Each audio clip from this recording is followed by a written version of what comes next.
So you're a software engineer, right? That means you solve incredibly complex problems for a living. But what if the biggest problem you could solve isn't actually in the code, but out there, in the world? In this explainer, we're going to break down how you can turn those amazing technical skills into a founder's mindset. And let me just start by asking you this. Point blank, do you see yourself as just a coder? Someone who just translates specs into functions? It's a vital role for sure, but thinking that way might actually be limiting your true potential. Because here's the big idea we're diving into today. Your work isn't just about making a system run smoothly. It's about creating real, tangible value. And every single script, every algorithm you write, it has the potential to be the foundation of a whole business. Now, making that leap, well, it requires a pretty fundamental shift in how you look at things. It's really about moving beyond the technical how of building something, and instead getting obsessed with the human why and for whom. It's so easy to get bogged down in the idea of starting a company, thinking about legal structures or funding rounds.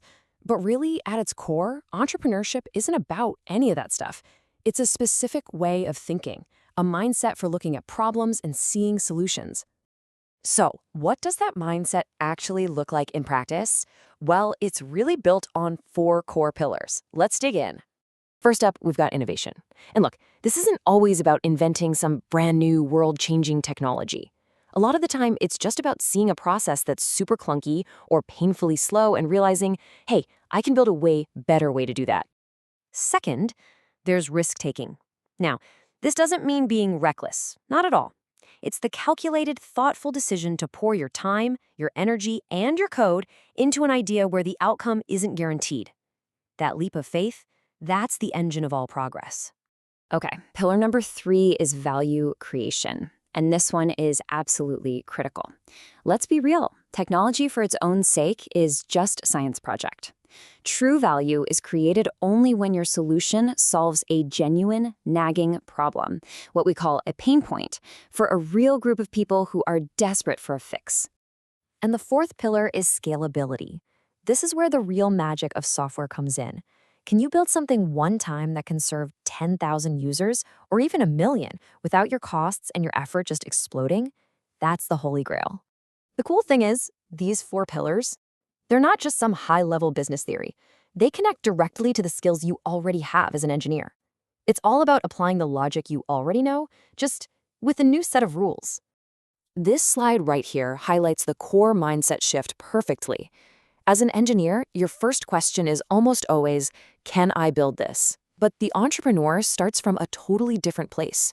They ask, should this even be built? Does anyone out there actually need this? All of a sudden, a bug isn't just a technical flaw, it's a hint at a gap in the market. This way of thinking also kind of goes against our engineering instincts for perfection. We love building robust, elegant, feature-complete systems, right? The entrepreneurial approach, though, is all about the minimum viable product, the MVP. That's the absolute simplest, bare-bones version that solves the core problem, so you can get it into users' hands fast and learn from what they do. And here's the best part. You already know how to do this. This entrepreneurial loop of build, measure, learn is the bedrock of the lean startup movement. But take a close look. It's practically a mirror image of the agile methodology you probably use every single day. Sprint, review, retrospect, it's the same rhythm. And this is where it all comes together, and honestly, it gets really empowering. You are not starting from scratch on this journey. As a software engineer, you are heading into this with a massive set of natural advantages. Think about it. Your logical mind is perfect for breaking down huge, scary business challenges into small, manageable pieces. Your barrier to entry is ridiculously low. Often all you need is a laptop and Wi-Fi. And like we just saw, that iterative build and learn mindset, it's already baked into your professional DNA. So let's bring this all home with one final, really powerful shift in your identity. It's time to stop thinking about your code as just a task you complete and start seeing it for what it truly is. And here it is. This is the crucial shift. You aren't just writing code, you are building an asset. It's a scalable machine that can solve problems and generate value for people long after you've pushed that final commit. So that leaves us with one final question to think about. The next time you sit down to start a project, write a new script, or just build that weekend side hustle, don't just ask yourself what it's going to do, ask yourself what human problem it's going to solve. Because that is where the real adventure begins.